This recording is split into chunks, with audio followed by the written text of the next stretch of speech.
नमस्कार प्रेक्षकांनो, कमळी या मालिकेच्या आजच्या भागामध्ये आपण जबरदस्त ट्विस्ट पाहणार आहोत.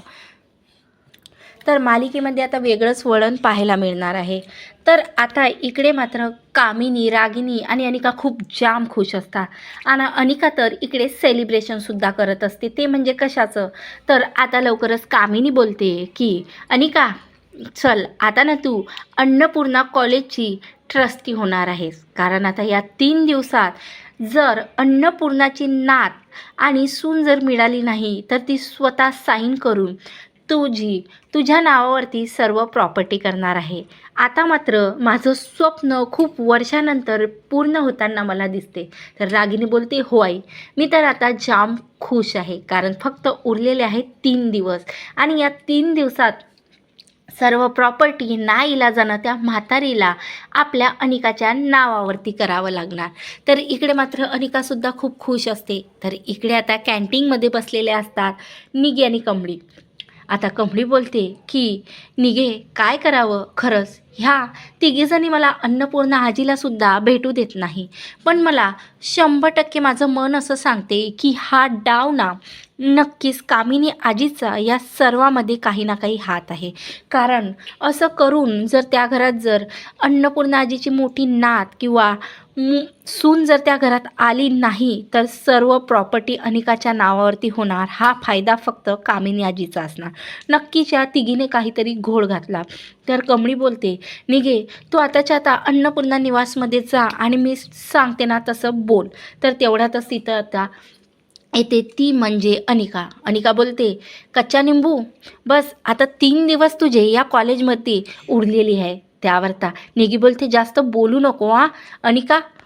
त्यावर आता कमळी बोलते, 3 दिवस म्हणजे काय बोलते अनिका, तू सविस्तर सांग. त्यावर आता अनिका बोलते की आता माझ्या आजीची सून आणि मोठी मुलगी आलेली नाही आहे. म्हणजे आजीने साईन केलेलं आहे डॉक्युमेंटवरती की सर्व प्रॉपर्टी 3 दिवसात जर तिची मोठी नात आणि मुलगी सापडली नाही तर माझ्या नावावरती करून देणार आहे. म्हणजे मीच या कॉलेजची ट्रस्टी बनणार. आणि जशी ना जशी मी ट्रस्टी बनली ना की पहिले माझ्या कॉलेजमधला जी तुम्ही दोघी घाण आहात ना त्या घाणीला मी बाहेर फेकून देणार. त्यावर आता इकडे कमळी बोलते की अनिका, कॉलेजची ट्रस्टी फक्त अन्नपूर्णा आजी आहे आणि ती राहणार. असं चॅलेंज आहे की मी अन्नपूर्णा आजीलाच ट्रस्टी ठेवणार. त्यांच्या नातीला मी लवकरात लवकर त्यांच्यापर्यंत पोहोचवणार. त्यावर आता लगेच अनिका बोलते, ठीक आहे पाहू.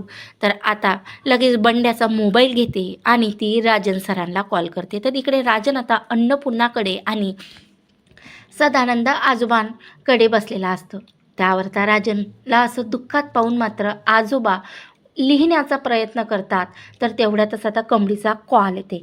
आता कमळी बोलते की रा राजन काका, आताच अनिका इथून येऊन गेले आणि मला तिच्याकडून कळलं की 3 दिवसात जर तुमची मुलगी आणि गौरी मावशी घरी नाही परतल्या तर अन्नपूर्णा आजी सर्व प्रॉपर्टी आता त्या अनिकाच्या नावावरती करणार. ही गोष्ट खरी आहे का? कारण अनिका आतापासून स्वतःला कॉलेजची ट्रस्टी म्हणून मिरवून घेत आहे. त्यावर आता लगेच राजन बोलतो, हो कमळी, हे सर्व खरं आहे. आणि कमळी बोलते, खरंच राजन सर, हे ऐकून तर मला धक्काच बसला. आता तुमची मुलगी जर या घरात आली नाही तर सर्व प्रॉपर्टी अनिकाच्या नावावरती होणार. तेव्हा आता राजन लगेच हे त्याच्या वडिलाला सांगते की बाबा, तुम्ही ऐकलं का? आतापासूनच अनिका स्वतःला ट्रस्टी म्हणून मिरवून घेत आहे. आईने हिला शब्द दिला होता की 3 दिवसाच्या आज जर मोठी मुलगी आणि गौरी या घरात आली नाही तर सर्व प्रॉपर्टी अनिकाच्या नावावरती करून द्यावं. तर आता सदानंदच्या आजोबाच्या पायावरती डोकं ठेवून आता राजन रडायला लागतो. कारण आता खूप दुःख असते अन्नपूर्णा आजीची. ही जी काही अवस्था झालेली आहे त्याला बघवत नाही आणि गौरीसुद्धा त्याला सोडून गेलेली आहे. हे ऐकून मात्र आता तो सदानंद आजोबाच्या पायावरती डोकं ठेवतो आणि रडायला लागतो. आता मुलाची अशी अवस्था बघून मात्र आता आजोबा चक्क बोलायला लागतात इशाऱ्याने आणि सांगतात राजनला की मला पेन वही दे. तर आता राजन बोलतो की बाबा, तुम्हाला काही बोलायचं आहे का? त्यावर आता लगेच सदानंद आजोबा बोलतात, हो. आणि पेन वही घेऊन आता आजोबा चक्क बोलतात की मला वकिलांशी बोलायचं आहे आणि हे सर्व प्रॉपर्टी मी जर कमळीच्या नावावरती केली तर 3 दिवसानंतर जरी तुझी मुलगी आणि गौरी या घरात नाही आली तर सर्व प्रॉपर्टीची मालकीण कमळी बनणार आणि अनिका आणि रागिनी काहीही करू शकणार नाही. तर आता मात्र राजनला असं आठवते आणि लगेच तो एका वकिलाला बोलावून आणते. आता वकील घरामध्ये येतो, पण याबद्दल आता त्या कामिनीला अनिकाला आणि रागिनीला काहीही भनक राजन पडू देत नाही. आता असं वकील घरी घेऊन येतो आणि त्यानंतर सर्व प्रॉपर्टी जे काही अन्नपूर्णा कॉलेज, जे काही अन्नपूर्णा निवासच्या इंडस्ट्री असतात, आता सर्व काही स्वतः आजोबा साईन करतात आणि कमळीच्या नावावरती लिहून देतात. त्यांचं एक मृत्यूपत्र बनवतात की जोपर्यंत ते आजोबा स्वतः सही करणार नाही तोपर्यंत ही सर्व प्रॉपर्टी फक्त आणि फक्त कमळीच्या नावावरती करून देतो, असं आजोबा चक्क आता लिहून देतात.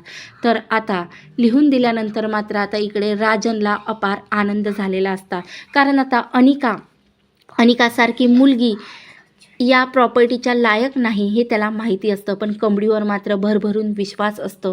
म्हणून आता चक्क आजोबांनी एक मृत्यूपत्र तयार केलेलं आहे की ज्याच्यात फक्त कमळीच्या नावावरती सर्व प्रॉपर्टी होणार हे दाखवण्यात आलेलं असतं. तर खरंच प्रेक्षकांनो, आता रागिनी आणि कामिनीला अनिकाला हे सर्व जेव्हा माहिती पडणार की 3 दिवसानंतर सुद्धा आता गौरी आणि मुलगी परतून आली नाही, पण आजोबांनी इकडे सर्व प्रॉपर्टी आता कमळीच्या नावावरती करून दिलेलं आहे, म्हणून आता कोणाचाही काहीही अधिकार चालणार नाही. हे सर्व लिहून दिल्यानंतर आता मात्र त्या काय नेमका स्फोट करणार आहे, तर खरंच या 3 दिवसाच्या आत कमळी गौरीचा शोध लावू शकणार का, हे सर्व आपण नेक्स्ट एपिसोडमध्ये पाहणार आहोत. म्हणून असेच कमळी मालिकेचे व्हिडिओ बघण्यासाठी माझ्या चॅनलवर तुम्ही नवीन असाल तर नक्की व्हिडिओला लाईक करा आणि सबस्क्राईब करा. धन्यवाद. जय गजानन माऊली.